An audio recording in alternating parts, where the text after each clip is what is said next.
हाजिर हो चुके हैं अपडेट कैलिफोर्निया। मैं राजकनबीर सिंह जुड़ चुके ने मेरे नाल हरजोत सिंह जी। जी आਇਆਂ ਨੂੰ हरजोत सिंह जी, स्वागत है। सत श्री अकाल। ਸਤਿ ਸ਼੍ਰੀ ਅਕਾਲ, ਧੰਨਵਾਦ। ਜੀ ਆਇਆਂ ਨੂੰ ਪੰਜਾਬੀ ਰੇਡੀਓ ਯੂਐਸਏ ਦੇ ਜਿੰਨੇ ਵੀ ਸਰੋਤੇ ਸਾਡੇ ਸਾਰੇ AM ਸਟੇਸ਼ਨਸ, FM ਸਟੇਸ਼ਨਸ, ਘਰਾਂ ਦੇ ਵਿੱਚ ਰੇਡੀਓ ਸੈਟਸ ਦੇ ਰਾਹੀਂ, ਟੈਲੀਫੋਨ ਦੇ ਰਾਹੀਂ, ਫੇਸਬੁੱਕ, YouTube ਤੇ ਲਾਈਵ ਦੇਖ ਰਹੇ ਹੋ, ਸੁਣ ਰਹੇ ਹੋ, ਸਾਰਿਆਂ ਨੂੰ ਜੀ ਆਇਆਂ ਨੂੰ ਤੇ ਬਹੁਤ ਹੀ ਪਿਆਰ ਤੇ ਸਤਿਕਾਰ ਭਰੀ ਸਤਿ ਸ਼੍ਰੀ ਅਕਾਲ। ਸਰੋਤਿਓ, ਅੱਜ ਜੁਲਾਈ ਦੀ 9 ਤਰੀਕ ਆ, ਦਿਨ ਵੀਰਵਾਰ ਆ ਤੇ ਤੁਹਾਡੇ ਲਈ ਸ਼ਾਮ ਦਾ ਅਪਡੇਟ ਕੈਲੀਫੋਰਨੀਆ ਪ੍ਰੋਗਰਾਮ ਲੈ ਕੇ ਹਾਜ਼ਰ ਹੋਏ ਹਾਂ। ਸਾਡੇ ਅੱਜ ਦੇ ਇਸ ਪ੍ਰੋਗਰਾਮ ਨੂੰ ਸਪਾਂਸਰ ਕਰਦੇ ਨੇ ਖਾਲਸਾ ਇੰਸ਼ੋਰੈਂਸ ਏਜੰਸੀ, ਜਿਨ੍ਹਾਂ ਦੇ ਕੋਲੋਂ ਹਰ ਇੱਕ ਤਰੀਕੇ ਦੀ ਇੰਸ਼ੋਰੈਂਸ ਕਰਵਾ ਸਕਦੇ ਹੋ। ਇੰਸ਼ੋਰੈਂਸ ਬਾਰੇ ਪਤਾ ਕਰਨ ਲਈ call 408 272 2500। Tirkiana immigration law firm US immigration ਦਾ ਹੋਵੇ ਕਿਸੇ ਵੀ ਤਰੀਕੇ ਦਾ ਕੰਮ, call attorney J Tirkiana 415 909 0503। Gulbachan Nagra Sacramento, Kulwant Singh, Jaspal Kaur Johal, Satnam Singh Tatla Yuba City, Gurdev Sohal, Baljinder Singh, Rashpal Kaur Johal Antelope, Jaswinder Nagra Roseville, Avtar Singh Manzil Clovis, Joga Singh Pawar Orangevale, Sarabjit Singh Yuba City, Gurnek Bagri Fresno, Paramjit Singh ਦਾਖਾ ਬਰਕਲੇ। ਸਾਰਿਆਂ ਦਾ ਧੰਨਵਾਦ। ਤੁਸੀਂ ਵੀ ਇਸ ਪ੍ਰੋਗਰਾਮ ਨੂੰ ਸਪਾਂਸਰ ਕਰਨਾ ਹੈ, ਸੰਪਰਕ ਕਰੋ 408 722 7698। ਅੱਜ ਦੀਆਂ ਖਬਰਾਂ ਵੱਲ ਚੱਲੀਏ ਤੇ US ਤੇ ਈਰਾਨ ਨੇ ਇੱਕ ਦੂਜੇ ਦੇ ਅਗੇਂਸਟ ਜਿਹੜੀ ਆ 에ਅਰ ਸਟ੍ਰਾਈਕਸ ਕੀਤੇ ਹੈਗੇ ਆ। ਅਮਰੀਕਾ ਨੇ ਘੱਟੋ ਘੱਟ 90 ਜਗ੍ਹਾ ਦੇ ਉੱਤੇ ਜਿਹੜੀਆਂ 에ਅਰ ਸਟ੍ਰਾਈਕਸ ਕੀਤੀਆਂ ਹੈਗੀਆਂ। ਇਸੇ ਤਰ੍ਹਾਂ ਈਰਾਨ ਨੇ ਜੋ ਉਹਨਾਂ ਦੇ ਗੁਆਂਢੀ ਮੁਲਕ ਹੈਗੇ ਆ, ਉਹਨਾਂ ਦੇ ਉੱਤੇ ਜਿਹੜੇ ਜਿੱਥੇ ਅਮਰੀਕਾ ਦੇ ਬੇਸਿਸ ਆ ਉੱਥੇ ਸਟ੍ਰਾਈਕਸ ਕੀਤੀਆਂ ਹੈਗੀਆਂ। ਕਹਿੰਦੇ ਵੀ ਸਾਇਰਨਸ ਦੀ ਸਾਊਂਡਸ ਸਾਰਾ ਦਿਨ ਅੱਜ ਸਵੇਰੇ ਤੇ ਬਾਅਦ ਦੁਪਹਿਰ ਉੱਥੇ ਸੁਣਦੀ ਰਹੀ। ਜਾਰਡਨ ਦੇ ਵਿੱਚ ਵੀ ਜਿਹੜਾ ਆ ਅਸਰ ਇਹਦਾ ਦੇਖਿਆ ਗਿਆ।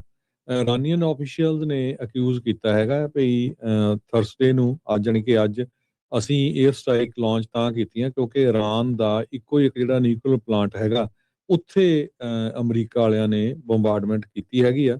ਉੱਥੇ ਜਿਹੜੇ ਐਕਸਪਲੋਜ਼ਨਸ ਆ ਉਹ ਰਿਪੋਰਟ ਹੋਏ ਹੈਗੇ ਆ ਤੇ ਅੱਜ ਹੀ ਜਿਹੜਾ ਆਇਤੁੱਲਾ ਅਲੀ ਖਮੈਨੀ ਆ ਉਸ ਦੀ ਜਿਹੜੀ ਬਾਡੀ ਆ ਉਸ ਨੂੰ ਅਰੈਸਟ ਕਰ ਦਿੱਤਾ ਗਿਆ ਉਹਨਾਂ ਦੇ ਹੋਮ ਟਾਊਨ ਮਸ਼ਾਦ ਦੇ ਵਿੱਚ, ਜਿੱਥੇ ਦਫਨਾ ਦਿੱਤਾ ਗਿਆ ਆਪਾਂ ਕਹਿ ਸਕਦੇ ਹੈਗੇ ਆ।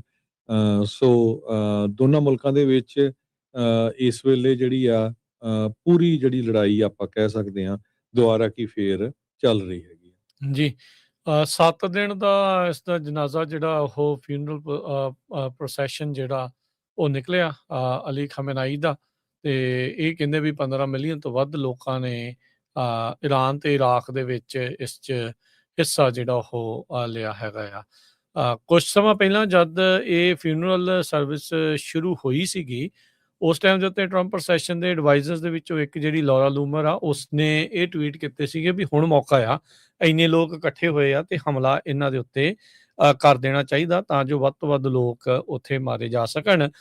ਪਰ ਆਪਾਂ ਦੇਖਿਆ ਵੀ ਕੱਲ ਆਪਸ ਦੇ ਵਿੱਚ ਜਿਹੜੀ ਇਹਨਾਂ ਦੀ ਸੀਜ਼ ਫਾਇਰ ਸੀ ਉਹ ਰਾਸ਼ਟਰਪਤੀ ਟਰੰਪ ਉਹਨਾਂ ਦੇ ਕਹਿਣ ਮੁਤਾਬਕ ਉਸ ਨੂੰ ਖਤਮ ਕਰ ਦਿੱਤਾ ਗਿਆ ਆ। ਇੱਕ ਪਾਸੇ ਜਿਹੜੇ ਹਰਜੋਤ ਸਿੰਘ ਜੀ ਅਟੈਕ ਚੱਲ ਰਹੇ ਆ, ਦੂਜੇ ਪਾਸੇ US ਨੇ ਕਿਹਾ ਵੀ ਗੱਲਬਾਤ ਜਿਹੜੀ ਆ ਉਹ ਚੱਲ ਰਹੀ ਹੈਗੀ ਆ। ਟੈਕਨੀਕਲ ਟਾਕਸ ਕਹਿੰਦੇ ਵੀ ਕੰਟੀਨਿਊ ਹੈਗੀਆਂ ਨੇ US ਤੇ ਈਰਾਨ ਦੋਨਾਂ ਦੇ ਵਿੱਚ, ਸਟੇਟ ਆਫ ਹਾਰਮਜ਼ ਨੂੰ ਲੈ ਕੇ ਤੇ ਨਿਊਕਲੀਅਰ ਪ੍ਰੋਗਰਾਮ ਜੋ ਈਰਾਨ ਦਾ ਆ ਉਸ ਦੀ ਲਿਮਿਟੇਸ਼ਨਸ ਨੂੰ ਲੈ ਕੇ, ਕਿੱਥੇ ਤੱਕ ਉਹਨੂੰ ਲਿਮਿਟ ਕਰਨਾ ਆ, ਉਹਦੀ ਜਿਹੜੀ ਇਸ ਟਾਈਮ ਕਹਿੰਦੇ ਵੀ ਜ਼ਿਆਦਾ ਚਰਚਾ ਆ ਉਹ ਚੱਲ ਰਹੀ ਹੈਗੀ ਆ। ਅਲ ਜਜ਼ੀਰਾ ਵਾਲੇ ਰਿਪੋਰਟ ਕਰ ਰਹੇ ਸੀ ਇੱਕ ਉਹ ਪੁਲ ਦੇ ਉੱਤੇ ਵੀ ਅਟੈਕ ਹੋਇਆ ਆ, ਨੁਕਸਾਨ ਪਹੁੰਚਿਆ ਆ, ਜਿਸ ਦੇ ਜ਼ਰੀਏ ਰੂਸ ਤੇ ਚੀਨ ਨੂੰ ਸਮਾਨ ਜਿਹੜਾ ਆ ਉਹ ਜਾਂਦਾ ਸੀਗਾ। ਸੋ ਇਹ ਹੁਣ ਚੀਜ਼ ਹਰਜੋਤ ਸਿੰਘ ਜੀ ਦੇਖਦੇ ਆ ਵੀ ਕਿੱਥੇ ਤੱਕ ਜਿਹੜੀ ਉਹ ਪਹੁੰਚਦੀ ਆ।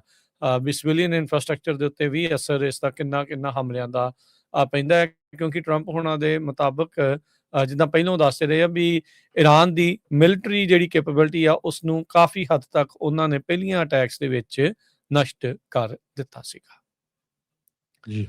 ਅਗਲੀ ਖਬਰ ਵਿੱਚ ਇਹ ਕਹਿੰਦੇ ਵੀ ਕੈਲੀਫੋਰਨੀਆ ਹਜੇ ਵੀ ਵਰਸਟ ਸਟੇਟ ਆ ਜੇ ਕਿਸੇ ਨੇ ਮੂਵ ਹੋਣਾ ਕੈਲੀਫੋਰਨੀਆ 'ਚ ਸੰਨ 2026 ਦੇ ਵਿੱਚ। ਇਹ ਕੰਜ਼ਿਊਮਰ ਅਫੇਅਰਸ ਵੱਲੋਂ ਇੱਕ ਕੰਜ਼ਿਊਮਰ ਰਿਪੋਰਟ ਆ ਜਿਹੜੀ ਉਹ ਜਾਰੀ ਕੀਤੀ ਗਈ ਹੈਗੀ ਆ। ਇਹਦੇ ਵਿੱਚ ਸਾਰਾ ਕੁਝ ਜਿਹੜਾ ਚੈੱਕ ਕੀਤਾ ਗਿਆ ਹੈ ਅਫੋਰਡੇਬਿਲਿਟੀ ਨੂੰ ਲੈ ਕੇ, ਸੇਫਟੀ ਨੂੰ ਲੈ ਕੇ, ਇਕਨੋਮਿਕ ਸਟਰੈਂਥ ਨੂੰ ਲੈ ਕੇ, health care, education, quality of life. So California ranked as the 3rd best state for second year in a row. ਤੇ 10 ਜਿਹੜੀਆਂ ਹੋਰ ਵਰਸਟ ਸਟੇਟ 2026 ਦੇ ਵਿੱਚ ਮੂਵ ਹੋਣ ਦੇ ਲਈ ਆ, ਜੋ ਕਹਿੰਦੇ ਪਈ ਮਿਸਿਸਿਪੀ ਜੋ ਉਹ ਵੀ ਸਟੇਟ ਦੇ ਵਿੱਚ ਕੰਡੀਸ਼ਨ ਕੋਈ ਬਾਹਲੀ ਗੁੱਡ ਨਹੀਂ ਹੈਗੀ। ਤੇ ਜਿਹੜੀਆਂ ਬੈਸਟ ਸਟੇਟਸ ਹੈਗੀਆਂ ਆ ਟੂ ਮੂਵ, ਉਹਨਾਂ 'ਚ ਨਿਊ ਹੈਂਪਸ਼ਰ ਪਹਿਲੇ ਨੰਬਰ ਤੇ ਆਇਆ ਹੈਗਾ, ਤੇ ਵਰਸਟ 'ਚ ਆਇਆ ਨਿਊ ਮੈਕਸੀਕੋ, ਦੂਜੇ ਨੰਬਰ ਤੇ ਯੂਟਾ ਆਇਆ ਬੈਸਟ ਸਟੇਟ, ਤੇ ਵਰਸਟ ਆਇਆ ਲੂਜ਼ੀਆਨਾ, ਤੀਜੇ ਤੇ ਆਈਡਾਹੋ ਬੈਸਟ ਸਟੇਟ ਆ, ਤੇ ਵਰਸਟ 'ਚ ਆਇਆ ਕੈਲੀਫੋਰਨੀਆ।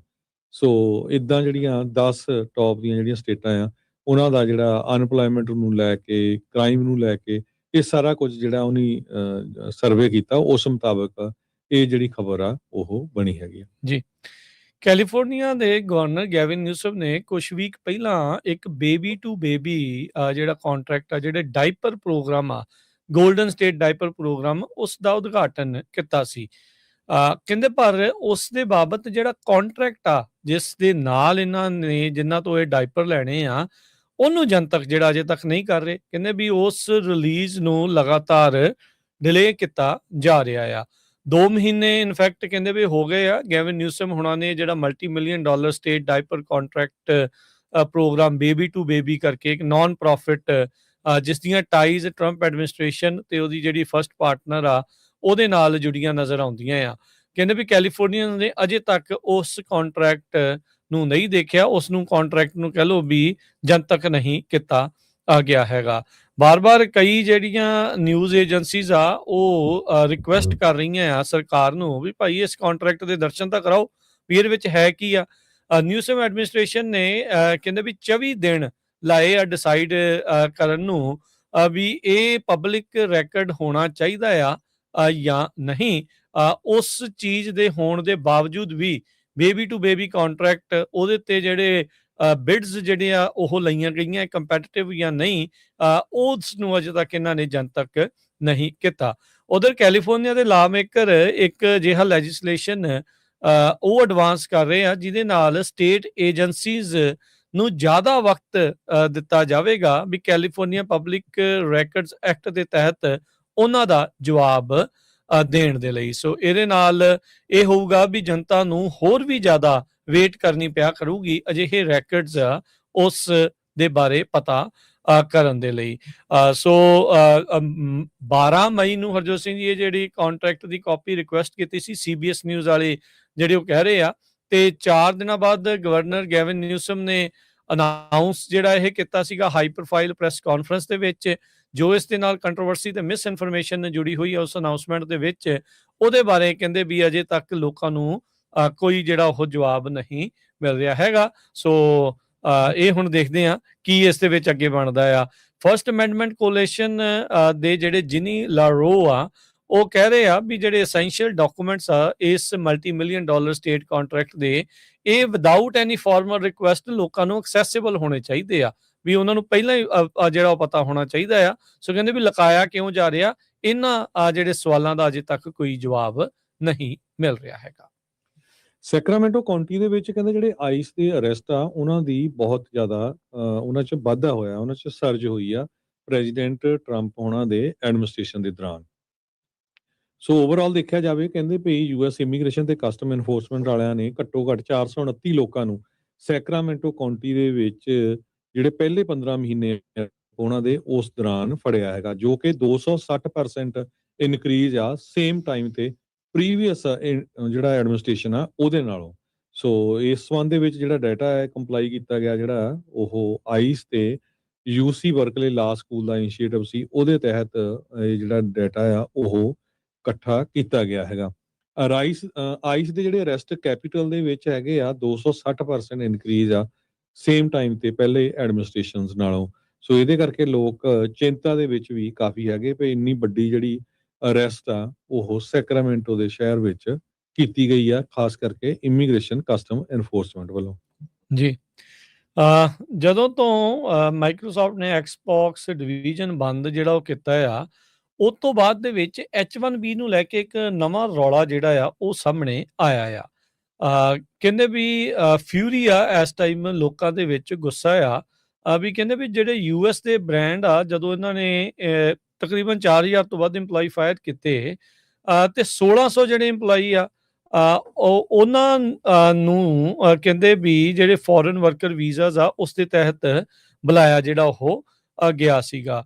ਮਾਈਕਰੋਸਾਫਟ ਇੱਕ ਪਾਸੇ ਕਹਿੰਦੇ ਵੀ 4800 ਬੰਦੇ ਤੁਸੀਂ ਲੇ ਆਫ ਕੀਤੇ ਆ, 1600 ਕਹਿੰਦੇ ਵੀ ਕੋਆਪਰੇਸ਼ਨ ਐਕਸਬਾਕਸ ਡਿਵੀਜ਼ਨ ਤੋਂ ਆ, ਤੇ ਮਾਈਕਰੋਸਾਫਟ ਨੇ ਕਹਿੰਦੇ ਵੀ ਉਦਾਂ ਬਾਹਰਲੇ ਜਿਹੜੇ ਫੋਰਨ ਕੰਟਰੀਜ਼ ਦੇ 2273 EMPLOYEE ਸਪਾਂਸਰਡ ਜਿਹੜੇ H1B ਵੀਜ਼ਾ ਕਹਿੰਦੇ ਆ ਵੀ ਉਹਨਾਂ ਨੂੰ ਇਹਨਾਂ ਨੇ ਅਪਰੂਵ ਕੀਤਾ ਹੈਗਾ ਆ। ਆਨਲਾਈਨ ਜਿਹੜੇ ਕ੍ਰਿਟਿਕਸ ਆ ਉਹ ਇਹ ਕਹਿ ਰਹੇ ਆ ਵੀ ਇਸ ਤਰੀਕੇ ਦੇ ਨਾਲ ਬਾਹਰਲੇ ਮੁਲਕਾਂ ਦੇ ਲੋਕ ਹਾਇਰ ਕਰਕੇ ਤੁਸੀਂ ਅਮਰੀਕਨ ਜੌਬਸ ਨੂੰ ਲੱਤ ਮਾਰ ਰਹੇ ਆ, ਤੇ ਜਿਹੜੇ US ਵਰਕਰਸ ਆ ਉਹ ਵਿੱਚ ਵਿਚਾਲੇ ਲਟਕੇ ਪਏ ਨੇ ਵੀ ਹੁਣ ਅੱਗੇ ਕਿੱਧਰਲੇ ਪਾਸੇ ਨੂੰ ਜਾਈਏ।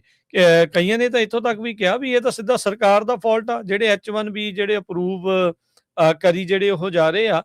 ਉਹਨਾਂ ਨੇ ਕਿਹਾ ਵੀ ਜਿਹੜੀ ਸਾਡੀ ਸਰਕਾਰ ਆ ਉਹਨਾਂ ਨੇ ਜਿਹੜੀਆਂ ਜੌਬਸ ਆ ਉਹ ਸਾਡੀਆਂ ਸੋਲਡ ਆਊਟ ਕਰ ਦਿੱਤੀਆਂ ਆ, ਤਾਂ ਜੋ ਇਹ ਜਿਹੜੀਆਂ ਕਾਰਪੋਰੇਸ਼ਨਸ ਆ ਉਹ ਕਾਫੀ ਜ਼ਿਆਦਾ ਮੁਨਾਫਾ ਕਮਾ ਸਕਣ। ਸੋ US ਦੇ ਜਿਹੜੇ ਸਪੋਕਸਪਰਸਨ ਆ ਉਹਨਾਂ ਨੇ ਇਹ ਸਾਰੀਆਂ ਜਿਹੜੇ ਕ੍ਰਿਟਿਸਿਜ਼ਮ ਦਾ ਇਹ ਜਵਾਬ ਦਿੱਤਾ, ਕਹਿੰਦੇ ਵੀ ਜਿਹੜੇ ਵੀ ਫੈਸਲੇ ਲਏ ਜਾਂਦੇ ਕਿਹਨੂੰ ਫਾਇਰ ਕਰਨਾ ਤੇ ਕਿਹਨੂੰ ਹਾਇਰ ਕਰਨਾ ਆ, ਇਹ ਬਿਜ਼ਨਸ ਨੀਡਸ ਦੇ ਉੱਤੇ ਡਿਪੈਂਡ ਕਰਦੇ ਨੇ, ਨਾ ਕਿ ਵੀਜ਼ਾ ਸਟੇਟਸ ਦੇ ਜਿਹੜੇ ਉਹ ਉੱਤੇ। ਸੋ ਕਹਿੰਦੇ ਵੀ ਜਿਹੜੀਆਂ ਅਸੀਂ ਫਾਇਰ ਕੀਤੇ ਆ ਉਹਨਾਂ ਵਿੱਚ H1B ਵਾਲਿਆਂ ਦੇ ਉੱਤੇ ਵੀ ਗਾਜ ਜਿਹੜੀ ਆ ਉਹ ਡਿੱਗੀ ਹੈਗੀ ਆ।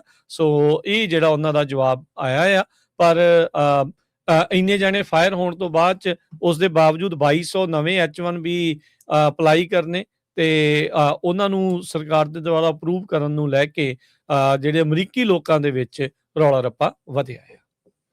ਮੈਕਸੀਕੋ ਦੀ ਜਿਹੜੀ ਪ੍ਰੈਜ਼ੀਡੈਂਟ ਆ ਸ਼ੈਨਬੌਮ, ਉਹਨਾਂ ਨੇ ਅਮਰੀਕਾ ਦਾ ਜਿਹੜਾ ਇਮੀਗ੍ਰੇਸ਼ਨ ਕਸਟਮ ਐਨਫੋਰਸਮੈਂਟ ਆ ਉਹਨਾਂ ਨੂੰ ਕਿਹਾ ਵੀ ਤੁਸੀਂ ਸਾਡਾ ਇੱਕ ਸਿਟੀਜ਼ਨ ਮਾਰਿਆ, ਉਹ ਟੋਟਲੀ ਰੋਂਗ ਹੈਗਾ, ਤੇ ਅਸੀਂ ਜਿਹੜੀ ਆ ਕ੍ਰਿਮੀਨਲ ਕੰਪਲੇਂਟ US ਦੇ ਵਿੱਚ ਫਾਈਲ ਕਰਾਂਗੇ ਕਿਉਂਕਿ ਤੁਸੀਂ ਮੈਕਸੀਕਨ ਸਿਟੀਜ਼ਨ ਨੂੰ ਜੋ ਮਾਰਿਆ, ਜੋ ਕਿ ਉਹ ਤੁਹਾਡੇ ਕਸਟਡੀ ਦੇ ਵਿੱਚ ਵੀ ਸੀਗਾ। ਆਫੀਸ਼ੀਅਲਸ ਨੇ ਅਨਾਉਂਸ ਕੀਤਾ ਵੀ ਮੈਕਸੀਕੋ ਸਿਟੀ 'ਚ ਇਹਨਾਂ ਨੇ ਅਨਾਉਂਸ ਕੀਤਾ ਵੀ 14 ਮੈਕਸੀਕਨ ਹੁਣ ਤੱਕ ਮਾਰੇ ਜਾ ਚੁੱਕੇ ਆ ਇਮੀਗ੍ਰੇਸ਼ਨ ਕਸਟਮ ਐਨਫੋਰਸਮੈਂਟ ਵੱਲੋਂ, ਤੇ 3 ਜਿਹੜੇ ਆ ਉਹ ਹੋਰ ਇਮੀਗ੍ਰੇਸ਼ਨ ਕਸਟਮ ਐਨਫੋਰਸਮੈਂਟ ਆਪਰੇਸ਼ਨ ਦੇ ਵਿੱਚ ਮਾਰੇ ਜਾ ਚੁੱਕੇ ਆ। ਸੋ 17 ਦੇ ਕਰੀਬ ਲੋਕ ਮਾਰੇ ਜਾ ਚੁੱਕੇ ਆ। ਇਹ 2 ਦਿਨ ਬਾਅਦ ਹੀ ਸਟੇਟਮੈਂਟ ਆਈ ਜਦੋਂ ਲੋਰੈਂਜ਼ੋ ਸਲਗਾਡੋ ਅਰੂਹਾ ਉਸ ਨੂੰ ਗੋਲੀਆਂ ਮਾਰ ਕੇ ਮਾਰ ਦਿੱਤਾ ਗਿਆ ਸੀ ਇੱਕ ਆਈਸ ਦੇ ਆਫੀਸਰ ਵੱਲੋਂ, ਹੂਸਟਨ ਸ਼ਹਿਰ ਜੋ ਹੈਗਾ ਟੈਕਸਸ ਦੇ ਵਿੱਚ ਉੱਥੇ। ਤੇ ਉਹਨਾਂ ਨੇ ਬਾਅਦ ਚ ਬਹਾਨਾ ਲਾਇਆ ਵੀ ਜੀ ਉਹਦੀ ਸਾਡੀ ਕਾਰ ਦੇ ਵਿੱਚ ਬੈਨ ਆਪਣੀ ਮਾਰ ਰਿਹਾ ਸੀਗਾ, ਫੋਲੋ ਨਹੀਂ ਕਰ ਰਿਹਾ ਸੀ ਇੰਸਟਰਕਸ਼ਨਸ। ਸ਼ੈਨਬੌਮ ਨੇ ਇਹ ਕਿਹਾ ਵੀ ਜਿਹੜੀ ਇਹ ਫੇਟਲ ਸ਼ੂਟਿੰਗ ਹੋਈ ਹੈਗੀ ਆ, ਇਹ ਇੱਕ ਬਹੁਤ ਵੱਡਾ ਪੈਟਰਨ ਆ in mass mistreatment of Mexican citizens in US। So ਆਪਣੇ ਸਿਟੀਜ਼ਨ ਦੇ ਲਈ ਜਿਹੜੀ ਆ ਖੜੀ ਹੈਗੀ ਆ ਮੈਕਸੀਕੋ ਦੀ ਪ੍ਰੈਜ਼ੀਡੈਂਟ ਵੀ ਅਸੀਂ ਇਹਦੀ ਕ੍ਰਿਮੀਨਲ ਕੰਪਲੇਨ ਫਾਈਲ ਕਰਾਂਗੇ ਜੀ। ਉਹਨਾਂ ਨੇ ਡਿਪਾਰਟਮੈਂਟ ਆਫ ਹੋਮਲੈਂਡ ਸਿਕਿਉਰਿਟੀ ਦੇ ਸਪੋਕਸਵੂਮਨ ਆ, ਉਹਨਾਂ ਨੇ ਕਿਹਾ ਵੀ ਲੱਭੇ ਕਿਸੇ ਹੋਰ ਬੰਦੇ ਨੂੰ ਲਏ ਸੀ, ਇਹਦਾ ਬਸ ਹੁਲੀਆ ਜਿਸ ਬੰਦੇ ਨੂੰ ਲੱਭ ਰਹੇ ਸੀ ਉਹਦੇ ਨਾਲ ਮਿਲਦਾ ਸੀ, ਜਿਸ ਕਰਕੇ ਇਹ ਸਾਰੀ ਵਾਰਦਾਤ ਆ, ਇਹ ਘਟਨਾ ਜਿਹੜੀ ਆ ਉਹ ਵਾਪਰੀ ਹੈਗੀ ਆ। ਸੋ ਉਹਦੇ ਕਰਕੇ ਇੱਕ ਮੈਕਸੀਕਨ ਮੂਲ ਦਾ ਜਿਹੜਾ ਬੰਦਾ ਆ ਗਲਤੀ ਦੇ ਨਾਲ ਗਲਤ ਰਿਜ਼ੈਂਬਲ ਹੋਣ ਦੇ ਕਰਕੇ ਉਸ ਦੀ ਜਿਹੜੀ ਉਹ ਮੌਤ ਹੋਈ ਆ। ਸੋ ਇਹ ਸਾਰਾ ਕੁਛ ਜਿਹੜਾ ਉਹ ਵਾਪਰਿਆ, ਇਹ ਤਾਂ ਹਰਜੋਤ ਸਿੰਘ ਦੀ ਮੌਤ ਹੋਈ ਤਾਂ ਖਬਰ ਆਉਂਦੀ ਆ, ਜਿਸ ਹਿਸਾਬ ਦੇ ਨਾਲ ਇਹ ਦੱਸਦੇ ਆ, ਹੋ ਸਕਦਾ ਵੀ ਗਲਤ ਬੰਦੇ ਵੀ ਜਿਹੜੇ ਉਹ ਚੱਕੇ ਜਾਂਦੇ ਹੋਣ ਜਦੋਂ ਇਹ ਲੋਕਾਂ ਨੂੰ ਕਿਸੇ ਨੂੰ ਫੜਨ ਜਾਂਦੇ ਆ ਤੇ ਸ਼ਕਲ ਉਹਦੀ ਕਿਸੇ ਹੋਰ ਦੇ ਨਾਲ ਮਿਲ ਜਾਂਦੀ ਹੋਵੇ। ਅਗਲੀ ਜਿਹੜੀ ਹਰਜੋਤ ਸਿੰਘ ਜੀ ਖਬਰ ਕਰਦੇ ਜਾਈਏ, ਮੇਨ ਤੋਂ ਇਹ ਖਬਰ ਆ ਰਹੀ ਆ। ਮੇਨ ਦੇ ਡੈਮੋਕ੍ਰੇਟ ਪਾਰਟੀ ਦੇ ਸੈਨੇਟ ਦੇ ਸੀਟ ਦੇ ਲਈ ਜਿਹੜੇ ਕੈਂਪੇਨ ਕਰ ਰਹੇ ਸੀਗੇ ਗ੍ਰੈਮ ਪਲੈਂਟਰ, ਉਹਨਾਂ ਨੇ ਐਲਾਨ ਕਰ ਦਿੱਤਾ ਸੀਗਾ ਵੀ ਜਿਹੜੇ ਸੈਕਸ਼ੂਅਲ ਐਲੀਗੇਸ਼ਨਸ ਤੋਂ ਬਾਅਦ ਚ ਵੀ ਉਹ ਆਪਣਾ ਜਿਹੜਾ ਕੈਂਪੇਨ ਆ ਉਹ ਬੰਦ ਕਰ ਰਹੇ ਹੈਗੇ ਆ। ਪਰ ਉੱਥੋਂ ਦੀ ਜਿਹੜੇ ਇਲੈਕਸ਼ਨ ਰਨ ਕਰਾਉਣ ਵਾਲੇ ਆ, ਉਹਨਾਂ ਨੇ ਇਹ ਕਿਹਾ ਵੀ ਕਿਸੇ ਤਰੀਕੇ ਦਾ ਜੇ ਅਧਿਕਾਰਤ ਵਿਡਰਾਅਲ ਨੋਟਿਸ ਉਹਨਾਂ ਨੂੰ ਰਿਸੀਵ ਨਹੀਂ ਹੋਇਆ। ਇਹ ਮੇਨ ਸਟੇਟ ਨੇ ਜਾਣਕਾਰੀ ਦਿੱਤੀ ਆ। ਪਰ ਮੇਨ ਦੀ ਜਿਹੜੀ ਇਸ time secretary of state Shenna Bellows, ਉਹਨਾਂ ਨੇ ਆਪਣਾ ਕੈਂਪੇਨ ਲਾਂਚ ਕਰ ਦਿੱਤਾ ਵੀ ਉਹ ਜਿਹੜੇ ਗ੍ਰੈਮ ਪਲੈਟਨਰ ਆ ਉਹਨਾਂ ਦੀ ਜਗ੍ਹਾ ਜਿਹੜੇ ਉਹ ਡੈਮੋਕ੍ਰੇਟ ਪਾਰਟੀ ਦੇ ਨੋਮੀਨੀ ਹੋਣਗੇ। ਜੁਲਾਈ ਦੀ ਆਈ ਥਿੰਕ 20 ਜਾਂ 27 ਤਰੀਕ ਤੱਕ ਦਾ ਵਕਤ ਹੈਗਾ ਆ ਜਿਹੜੀ ਡੈਮੋਕ੍ਰੇਟ ਪਾਰਟੀ ਦੇ ਕੋਲ ਵੀ ਉਹ ਰਿਪਲੇਸਮੈਂਟ ਕੈਂਡੀਡੇਟ ਦੇ ਉੱਤੇ ਜਿਹੜੀ ਇੱਕ ਹਿਸਾਬ ਦੇ ਨਾਲ ਸਹਿਮਤੀ ਬਣਾ ਕੇ ਇਸ ਦੀ ਰਿਪਲੇਸਮੈਂਟ ਦੇ ਤੌਰ ਦੇ ਉੱਤੇ ਘੱਲ ਸਕਦੇ ਹੈਗੇ ਆ। ਉੱਥੇ ਰਿਪਬਲਿਕਨ ਪਾਰਟੀ ਦੀ ਸੂਜ਼ਨ ਕੋਲਿਨ ਇਸ ਟਾਈਮ ਇਨਕੰਬੈਂਟ ਆ ਤੇ ਇਹਨਾਂ ਨੂੰ ਇਹ ਚੈਲੰਜ ਡੈਮੋਕ੍ਰੇਟ ਪਾਰਟੀ ਵਾਲੇ ਜਿਹੜੇ ਉਹ ਕਰ ਰਹੇ ਹੈਗੇ ਆ। ਬੀਤੇ ਜਿਹੜੇ ਵੀਕ ਦੇ ਵਿੱਚ ਜਿਹੜਾ ਗ੍ਰੈਮ ਪਲੈਟਨਰ ਆ ਉਸ ਦੇ ਉਲਟ ਕਈ ਜਿਹੜੇ ਸੈਕਸ਼ੂਅਲ ਐਲੀਗੇਸ਼ਨਸ ਆ ਉਹ ਸਾਹਮਣੇ ਆਏ ਸੀ, ਜਿਸ ਤੋਂ ਬਾਅਦ ਦੇ ਵਿੱਚ ਇਹਨੂੰ ਪਬਲਿਕ ਦਬਾਅ ਦਾ ਤੇ ਇੰਟਰਨਲ ਪਾਰਟੀ ਦੇ ਦਬਾਅ ਤੋਂ ਬਾਅਦ ਚ ਕ੍ਰਿਟਿਸਿਜ਼ਮ ਤੋਂ ਬਾਅਦ ਚ ਇਸ ਆਪਣੀ ਨੋਮੀਨੇਸ਼ਨ ਆ ਉਸ ਨੂੰ ਵਾਪਸ ਲੈਣਾ ਪਿਆ ਸੀ। ਪਰ ਜਿਹੜੀ ਮੇਨ ਦੀ ਸਰਕਾਰ ਆ ਉਹ ਇਹ ਕਹਿ ਰਹੀ ਹੈ ਅਜੇ ਤੱਕ ਅਧਿਕਾਰਤ ਚਿੱਠੀ ਸਾਨੂੰ ਜਿਹੜੀ ਆ ਉਹ ਨਹੀਂ ਮਿਲੀ, ਪਰ ਉਸ ਦੀ ਜਗ੍ਹਾ ਲੈਣ ਦੇ ਲਈ ਹੁਣ ਕਈ ਜਾਣੇ ਇਹ ਜਿਹੜੇ ਉਹ ਮੋਹਰੇ ਆ ਰਹੇ ਆ ਡੈਮੋਕ੍ਰੇਟ ਪਾਰਟੀ ਚੋਂ। ਅਗਲੀ ਖਬਰ ਜੁੱਬਾ ਸਿਟੀ ਕੈਲੀਫੋਰਨੀਆ ਤੋਂ ਆ ਰਹੀ ਹੈ, ਜਿੱਥੇ ਕਿ ਦੋ ਬੜੇ ਲੰਮੇ ਸਮੇਂ ਤੋਂ ਜਿਹੜੇ ਬਿਜ਼ਨਸ ਚੱਲਦੇ ਸੀ ਉੱਥੇ 4 ਜੁਲਾਈ ਨੂੰ ਅੱਗ ਲੱਗ ਗਈ ਤੇ ਉਹਨਾਂ ਦਾ ਜਿਹੜਾ ਬਹੁਤ ਜ਼ਿਆਦਾ ਜਿਹੜਾ ਨੁਕਸਾਨ ਹੋ ਗਿਆ। ਤੇ ਹੁਣ ਜਿਹੜੇ ਵਰਕਰਸ ਆ ਉਹ ਜੋ ਕੁਝ ਵੀ ਬਚਿਆ ਹੈਗਾ ਉਹਨੂੰ ਤੋੜ ਭੰਨ ਕੇ ਜਿਹੜਾ ਆ ਪਰਮਿਟ ਲੈ ਕੇ ਬਿਲਕੁਲ ਨਵਾਂ ਜਿਹੜਾ ਉਹ ਬਿਜ਼ਨਸ ਬਣਾਉਣਾ ਚਾਹੁੰਦੇ ਹੈਗੇ ਆ। ਸੋ ਇਹ ਜਿਹੜੇ ਵਰਕਰਸ ਆ ਕਹਿੰਦੇ ਵੀ ਜਿੱਥੇ ਅੱਗ ਲੱਗੀ ਸੀ ਉੱਥੇ ਨਿਊ ਦਿੱਲੀ ਪੈਲਸ ਇੱਕ ਇੰਡੀਅਨ ਰੈਸਟੋਰੈਂਟ ਤੇ ਉਹਦੇ ਨਾਲ ਦਾ ਜਿਹੜਾ ਸਟੋਰ ਆ ਉਹਦੀ ਵਾਲ ਜਿਹੜੀ ਆ ਉਹ ਬਰਨ ਡਾਊਨ ਹੋ ਗਈ ਸੀ। ਕ੍ਰੀਏਟਿਵ ਕਿਡਸ ਜਿਹੜਾ ਪ੍ਰੀ ਸਕੂਲ ਆ ਉਸ ਦਾ ਵੀ ਜਿਹੜਾ ਕਾਫੀ ਨੁਕਸਾਨ ਹੋਇਆ ਸੀ। ਜੀ ਯੂਐਸ ਦੀ ਜਿਹੜੀ ਹਾਊਸਿੰਗ ਮਾਰਕੀਟ ਆ, ਜਿਹੜੀ ਅਫੋਰਡੇਬਿਲਟੀ ਬਿੱਲ ਉਦਾਂ ਪਾਸ ਹੋਇਆ ਪਰ ਟਰੰਪ ਹੁਣਾਂ ਨੇ ਅਜੇ ਤੱਕ ਉਹ ਸਾਈਨ ਨਹੀਂ ਕੀਤਾ, ਕਿਉਂਕਿ ਟਰੰਪ ਹੁਣਾਂ ਦੇ ਆਪਣੇ ਸ਼ਬਦਾਂ 'ਚ ਉਹ ਲੋਕਾਂ ਦੀ ਅਫੋਰਡੇਬਿਲਟੀ ਬਾਰੇ ਕੋਈ ਬੜਾ ਧਿਆਨ ਨਹੀਂ ਦਿੰਦੇ। ਉਹ ਪੋਲੀਟੀਕਲ ਲਿੰਬੋ ਦੇ ਵਿੱਚ ਫਸੇ ਹੋਣ ਦੇ ਬਾਵਜੂਦ ਆਪਾਂ ਦੇਖ ਰਹੇ ਹਾਂ ਵੀ ਯੂਐਸ ਦੇ ਵਿੱਚ ਜਿਹੜੀਆਂ ਹੋਮ ਪ੍ਰਾਈਸਿਸ ਆ ਉਹ ਆਲ ਟਾਈਮ ਹਾਈ ਹੋ ਚੁੱਕੀਆਂ ਆ।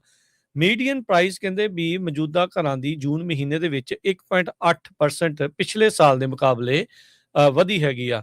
ਇਹ ਹਰਜੋਤ ਸਿੰਘ ਜੀ ਉਦੋਂ ਆ ਜਦੋਂ ਘਰਾਂ ਦੀ ਜਿਹੜੀ ਵਿਕਰੀ ਬਹੁਤ ਜ਼ਿਆਦਾ ਘਟੀ ਹੋਈ ਹੈਗੀ ਆ। ਓਨੇ ਘਰ ਨਹੀਂ ਵਿਕ ਰਹੇ ਜਿੰਨੇ ਪਹਿਲੇ ਕੁਝ ਸਾਲ ਪਹਿਲਾਂ ਵਿਕ ਰਹੇ ਸੀਗੇ। ਮੀਡੀਅਨ ਜਿਹੜੇ ਸਿੰਗਲ ਫੈਮਿਲੀ ਹਾਊਸ ਦੀ ਜਿਹੜੀ ਪ੍ਰਾਈਸ ਆ ਉਹ $4,46,000 ਤੇ $400 ਦੇ ਉੱਤੇ ਪਹੁੰਚ ਚੁੱਕੀ ਆ। ਇਹ ਆਪਾਂ ਯੂਐਸ ਦੀ ਜਿਹੜੀ ਉਹ ਗੱਲ ਕਰ ਰਹੇ ਆ। ਇਹ ਜਿਹੜੇ ਨੈਸ਼ਨਲ ਐਸੋਸੀਏਸ਼ਨ ਆਫ ਰੀਅਲਟਰਸ ਦਾ ਜਿਹੜਾ ਨਵਾਂ ਡਾਟਾ ਆਇਆ ਆ ਉਸ ਦੇ ਤਹਿਤ ਕੌਂਡੋਜ਼ ਤੇ ਕੋ-ਆਪਸ 3,80,000 ਦੇ ਜਿਹੜੇ ਉਹ ਹੋ ਚੁੱਕੇ ਹੈਗੇ ਆ। ਮਿਡਵੈਸਟ ਦੇ ਵਿੱਚ ਘਰਾਂ ਦੀ ਜਿਹੜੀ ਮੀਡੀਅਨ ਪ੍ਰਾਈਸ ਆ $3,46,600 ਆ ਤੇ ਵੈਸਟ ਦੇ ਵਿੱਚ ਜਿੱਦਾਂ ਕੈਲੀਫੋਰਨੀਆ ਸੂਬਾ ਜਿਹੜਾ ਆਉਂਦਾ ਆ ਇੱਥੇ $6,33,600 ਜਿਹੜੀ average median single family house ਦੀ ਜਿਹੜੀ ਪ੍ਰਾਈਸ ਆ ਉਹ ਸਾਹਮਣੇ ਆਈ ਆ, ਜੋ ਕਿ ਪਿਛਲੇ ਸਾਲਾਂ ਦੇ ਮੁਕਾਬਲੇ ਪਹਿਲਾਂ ਦੇ ਨਾਲੋਂ ਜਿਹੜੀ ਉਹ ਵਧੀ ਜਿਹੜੀ ਉਹ ਹੈਗੀ ਆ। ਸੋ ਕਹਿੰਦੇ ਵੀ ਜਿਹੜੇ ਫਸਟ ਟਾਈਮ ਬਾਇਰਸ ਆ ਉਹਨਾਂ ਦੀ ਰੀਚ ਤੋਂ ਕਾਫੀ ਘਰ ਜਿਹੜੇ ਆ ਉਹ ਬਾਹਰ ਹੁੰਦੇ ਜਾ ਰਹੇ ਆ। 10 ਦੇ ਵਿੱਚੋਂ 4 ਤੋਂ ਵੀ ਘੱਟ ਜਿਹੜੇ ਲੋਕ ਨੇ ਜਿਹੜੇ ਨੌਨ ਹੋਮ ਓਨਰ ਨੇ ਉਹ ਕਹਿੰਦੇ ਵੀ ਇਸ time typical starter home buy ਕਰਨਾ ਵੀ ਉਹਨਾਂ ਦੇ ਲਈ ਔਖਾ ਜਿਹੜਾ ਉਹ ਹੋਇਆ ਪਿਆ ਹੈਗਾ ਆ। ਕਹਿੰਦੇ ਵੀ ਅਮਰੀਕਾ ਦੇ ਵਿੱਚ ਇਸ ਟਾਈਮ ਘਰ ਖਰੀਦਣ ਦੇ ਲਈ ਹਾਊਸ ਦੀ ਐਨੂਅਲ ਇਨਕਮ $1,17,000 ਐਨੂਅਲ ਜਿਹੜੀ ਉਹ ਚਾਹੀਦੀ ਆ, ਤਾਂ ਤੁਸੀਂ ਐਵਰੇਜ ਘਰ ਜਿਹੜਾ ਆ ਉਹ ਇੱਥੇ ਖਰੀਦ ਸਕਦੇ ਆ, ਜੋ ਕਿ ਅਫੋਰਡੇਬਿਲਟੀ ਦੇ ਉੱਤੇ ਕਾਫੀ ਵੱਡਾ ਇੱਕ ਚੈਲੰਜ ਲੋਕਾਂ ਦੇ ਸਾਹਮਣੇ ਆ। ਜੀ ਅਗਲੀ ਖਬਰ ਵੱਲ ਚਲੀਏ। ਸੈਨੋਜ਼ੇ ਦੇ ਵਿੱਚ 8 ਦੇ ਕਰੀਬ ਜਿਹੜੇ ਗੈਂਗ ਮੈਂਬਰਸ ਆ ਉਹਨਾਂ ਨੂੰ ਅਰੈਸਟ ਕੀਤਾ ਗਿਆ, ਜਿਨ੍ਹਾਂ ਦੀ ਉਮਰ 15 ਸਾਲ ਤੋਂ ਲੈ ਕੇ 50 ਸਾਲ ਤੱਕ ਆ। ਕਹਿੰਦੇ ਵੀ ਇਹ ਅਪ੍ਰੈਲ 4 ਦੀ ਗੱਲ ਆ ਜਦੋਂ 7 ਟਰੀਸ ਬੁਲੇਵਰਡ ਦੇ ਉੱਤੇ ਗੈਂਗ ਰਿਲੇਟਡ ਅਟੈਕ ਹੋਇਆ ਤੇ ਜਿਹੜਾ ਵਿਕਟਮ ਸੀਗਾ ਉਹ ਆਪਣੀ ਜਿਹੜੀ ਆ ਬੁੱਧ ਸੁੱਧ ਖੋ ਗਿਆ ਤੇ ਕੌਨਸ਼ੀਅਸਨੈਸ ਉਹਦੀ ਜਿਹੜੀ ਲੋਸਟ ਹੋ ਗਈ ਤੇ ਉਸ ਤੋਂ ਬਾਅਦ ਵੀ ਉਸ ਨੂੰ ਜਿਹੜੇ ਕੁੱਟਦੇ ਮਾਰਦੇ ਰਹੇ ਤੇ ਵਿਕਟਮ ਦੇ ਕੋਲ ਲਾਈਫ ਥ੍ਰੈਟਨਿੰਗ ਇੰਜਰੀਜ਼ ਹੋਈਆਂ ਤੇ ਉਸ ਤੋਂ ਬਾਅਦ ਉਹਨੂੰ ਹਸਪਤਾਲ ਪਹੁੰਚਾਇਆ ਗਿਆ। ਸੈਨੋਜ਼ੇ ਪੁਲਿਸ ਡਿਪਾਰਟਮੈਂਟ ਦੇ ਗੈਂਗ ਇਨਵੈਸਟੀਗੇਸ਼ਨ ਯੂਨਿਟ ਦੇ ਡਿਟੈਕਟਿਵਸ ਨੇ ਦੱਸਿਆ ਕਿ ਮੋਸਿਸ ਮਾਰਟੀਨਜ਼ 19 ਸਾਲਾਂ ਦਾ, ਬਿਲੀਅਮ ਡੈਹੋਏ 50 ਸਾਲਾਂ ਦਾ ਤੇ 3 ਜਿਹੜੇ ਜੁਵਨਲ ਬॉयਜ਼ ਸੀਗੇ ਉਹਨਾਂ ਨੂੰ ਅਰੈਸਟ ਕੀਤਾ ਗਿਆ ਸੀ ਤੇ ਜਿਹੜੇ ਇਹ ਸਸਪੈਕਟ ਕੀਤਾ ਜਾ ਰਿਹਾ ਸੀ ਵੀ ਇਹ ਸਾਰੇ ਜਿਹੜੇ ਆ ਗੈਂਗ ਦੇ ਮੈਂਬਰ ਹੈਗੇ ਆ। ਜੀ ਤੇ ਹਰਜੋਤ ਸਿੰਘ ਜੀ ਜਾਂਦੇ ਫੀਫਾ ਵਰਲਡ ਕੱਪ ਦੀ ਜੇ ਤੁਹਾਨੂੰ ਜਾਣਕਾਰੀ ਦਿੰਦੇ ਜਾਈਏ, ਅੱਜ ਤੋਂ ਕੁਆਟਰ ਫਾਈਨਲ ਮੈਚਸ ਆ ਉਹ ਸ਼ੁਰੂ ਹੋ ਚੁੱਕੇ ਆ। ਅੱਜ ਇੱਕ ਹੀ ਮੈਚ ਸੀਗਾ ਜੋ ਕਿ ਫਰਾਂਸ ਅਤੇ ਮੋਰੋਕੋ ਦੇ ਦਰਮਿਆਨ ਖੇਡਿਆ ਗਿਆ ਬੋਸਟਨ ਦੇ ਸਟੇਡੀਅਮ ਦੇ ਵਿੱਚ। ਫਰਾਂਸ ਨੇ ਮੋਰੋਕੋ ਨੂੰ 2-0 ਦੇ ਨਾਲ ਇਸ ਦੇ ਵਿੱਚ ਸ਼ਿਕਸਤ ਦੇ ਕੇ ਸੈਮੀਫਾਈਨਲ ਦੇ ਵਿੱਚ ਆਪਣੀ ਜਗ੍ਹਾ ਪੱਕਿਆਂ ਕਰ ਲਈ ਹੈਗੀ ਆ। ਫਰਾਂਸ ਦੇ ਵੱਲੋਂ 2 ਗੋਲ ਜਿਹੜੇ ਉਹ ਹੋਏ।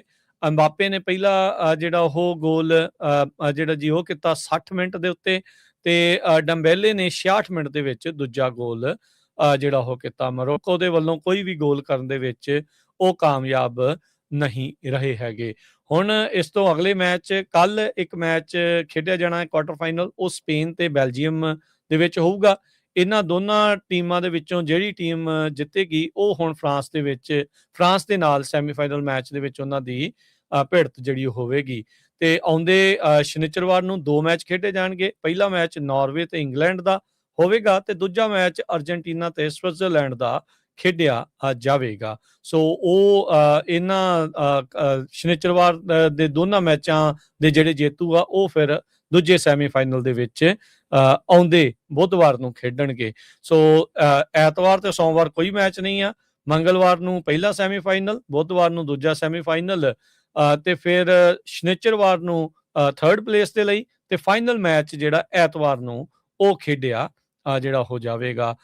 ਬੀਤੇ ਜਿਹੜੇ ਰਾਊਂਡ ਆਫ 16 ਦੇ ਲਾਸਟ ਜਿਹੜੇ 2 ਮੈਚ ਸੀਗੇ ਸਵਿਟਜ਼ਰਲੈਂਡ ਤੇ ਕੋਲੰਬੀਆ ਵਾਲੇ, ਉਹ 0-0 ਦੇ ਉੱਤੇ ਬਰਾਬਰ ਰਹੇ ਸੀ। ਪੈਨਲਟੀ ਸ਼ੂਟ ਆਊਟ ਉਸ ਦਾ ਹੋਇਆ ਤੇ ਸਵਿਟਜ਼ਰਲੈਂਡ ਨੇ ਕੋਲੰਬੀਆ ਨੂੰ 4-3 ਦੇ ਨਾਲ ਪੈਨਲਟੀ ਸ਼ੂਟ ਆਊਟ ਦੇ ਵਿੱਚ ਹਰਾ ਕੇ ਜਿਹੜੀ ਉਹ ਜਿੱਤ ਪ੍ਰਾਪਤ ਕੀਤੀ ਤੇ ਉਹ ਕੁਆਟਰ ਫਾਈਨਲ 'ਚ ਪਹੁੰਚੇ। ਤੇ ਇਸੇ ਤਰੀਕੇ ਦੇ ਨਾਲ ਇਜਿਪਟ ਤੇ ਅਰਜਨਟੀਨਾ ਦੇ ਰਾਊਂਡ ਆਫ 16 ਦਾ ਮੈਚ ਬਹੁਤ ਹੀ ਜ਼ਿਆਦਾ ਉੱਤੇ ਥੱਲੇ ਜਿਹੜਾ ਹੋ ਰਿਹਾ ਸੀਗਾ। ਇਜਿਪਟ 80+ ਮਿੰਟ ਤੱਕ 2-0 ਨਾਲ ਲੀਡ ਕਰ ਰਿਹਾ ਸੀ, ਪਰ ਅਰਜਨਟੀਨਾ ਨੇ ਬਾਅਦ ਦੇ ਵਿੱਚ ਮੈਚ ਜ਼ਬਰਦਸਤ ਵਾਪਸੀ ਕਰਦੇ ਹੋਏ 3-2 ਦੇ ਨਾਲ ਉਹ ਮੈਚ ਨੂੰ ਜਿਹੜਾ ਉਹ ਜਿੱਤ ਲਿਆ ਸੀਗਾ। ਸੋ ਹੁਣ 3 ਕੁਆਟਰ ਫਾਈਨਲ ਜਿਹੜੇ ਮੈਚ ਆ ਆਉਂਦੇ 2 ਦਿਨਾਂ ਦੇ ਵਿੱਚ ਖੇਡੇ ਜਾਣਗੇ, ਜਿਸ ਤੋਂ ਬਾਅਦ ਦੇ ਵਿੱਚ ਹੌਲੀ ਹੌਲੀ ਜਿਹੜਾ ਫੀਫਾ ਦਾ ਵਰਲਡ ਕੱਪ ਆ ਉਹ ਆਪਣੇ ਫਾਈਨਲ ਵੱਲ ਨੂੰ ਵੱਧਦਾ ਨਜ਼ਰ ਆ ਰਿਹਾ ਹੈਗਾ ਆ। ਇਸ ਮੌਕੇ ਜੇ ਦੇਖਿਆ ਜਾਵੇ ਤਾਂ ਕਿਲੀਅਨ ਮੁਬਾਪੇ ਤੇ ਮੈਸੀ ਦੋਨੋਂ 8-8 ਗੋਲ ਕਰਕੇ ਗੋਲਡਨ ਬੂਟ ਵੱਲ ਨੂੰ ਅੱਗੇ ਵੱਧ ਰਹੇ ਆ, ਤੇ ਪਿੱਛੇ ਮਗਰੇ ਤੁਰਿਆ ਆਉਂਦਾ ਆ ਇਰਲਿੰਗ ਹਾਲੈਂਡ, ਜਿਹਨੇ ਹੁਣ ਤੱਕ 7 ਗੋਲ ਕੀਤੇ ਆ। ਚੌਥੇ ਨੰਬਰ ਤੇ ਹੈਰੀ ਕੇਨ 6 ਗੋਲ ਨਾਲ, ਤੇ ਡੈਂਬੇਲੇ ਫਰਾਂਸ ਦਾ 5 ਗੋਲਾਂ ਦੇ ਨਾਲ 5ਵੇਂ ਨੰਬਰ ਦੇ ਉੱਤੇ ਚੱਲ ਰਿਹਾ ਹੈ। ਕਰੰਸੀ ਦੀ ਗੱਲ ਕਰਦੇ ਜਾਈਏ, $1 ਦੇ ਬਰਾਬਰ ਕੈਨੇਡਾ ਦੇ $1 ਤੇ 42 ਸੈਂਟ ਰਹੇ ਆ, ਇੰਡੀਆ ਦੇ 95 ਰੁਪਏ ਤੇ 35 ਪੈਸੇ, ਪਾਕਿਸਤਾਨ ਦੇ 278 ਰੁਪਏ ਤੇ 60 ਪੈਸੇ। ਮਾਰਕੀਟਸ ਦੇ ਵਿੱਚ ਡਾਓ ਜੋਨ ਅੱਜ 139 ਪੁਆਇੰਟ ਵੱਧ ਕੇ 52,487 ਦੇ ਬੰਦ ਹੋਇਆ। S&P 61 ਪੁਆਇੰਟ ਵੱਧ ਕੇ 7544 ਦੇ ਉੱਤੇ।